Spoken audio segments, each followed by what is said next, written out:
The Minnesota Vikings have just concluded a 24-14 loss to the Dallas Cowboys. I pretty much expected the Dallas Cowboys to come out and to win this game one way or the other, and they did. But really, the Dallas Cowboys were not that impressive, mainly because the Vikings defense did a pretty good job considering.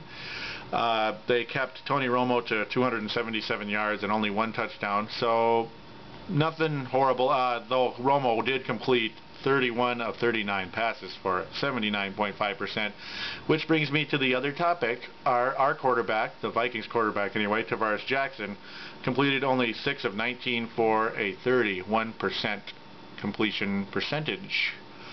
Oh, no touchdowns but no interceptions, so he didn't turn the ball over, and that's good at least, but he looks like a nice athlete. You know, he's moving around, and I like that. You know, he looked good moving around, scrambling for the most part, especially at least until later on in the game. But it's going to be a learning process for Tarvaris Jackson, and it's showing more and more every day. The next youngster on this team, Adrian Peterson, who's, you know, a superstar. You know, Jackson's not even close to that yet, but Peterson had a solid game. He had over 60 yards and a touchdown, but he did have a very ugly fumble and in a very bad place, you know, around the 20, you know, the Vikings 20, around there, and it just looked horrible. He's fumbled the ball a couple times this year like that, so a small concern right now. You know, I'll take the 5 touchdowns he's given me. So that's good stuff. He's been the leading running back in the league, rushing yards around 700 or so. So let's just hope as he matures, he'll fumble less and less and less, and he can become a Marshall Faulk, who is pretty much, you know, he ain't going to fumble the ball ever.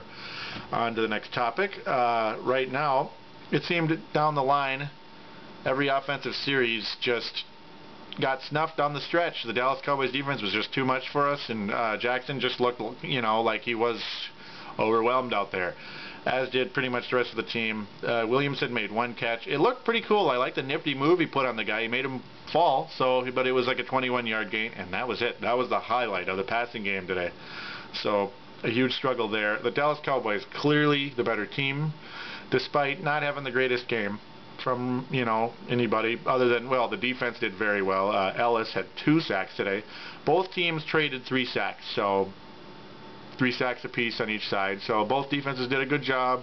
Cowboys offense was good enough, but really the thing that pissed me off the most about this game was the blocked field goal and touchdown. Our special teams, our return men do a good job, but that's about it. Outside of that, any type of protection for, say, the kickers or the you know, any type of like defense, you know, from kick returns has just been pretty sloppy, and it's kind of been that way forever, and it's been a frustration with me forever, and we'll see what happens. Other than that, I want to thank all of you who have subscribed. I've had a 40% increase in subscriptions this week, you know, 8, so I'm nothing big yet, but I'm appreciating that. 8 new subscribers this week. Thank you, thank you, thank you. That's awesome. And for the rest of you out there that have subscribed, please continue to encourage your friends to subscribe to Paladino Live, and for you out there who have not subscribed but are enjoying the bit, subscribe. Why not? You know, it's free. It's not going to cost you anything. So hop on board, and we'll see you next time on Paladino Live.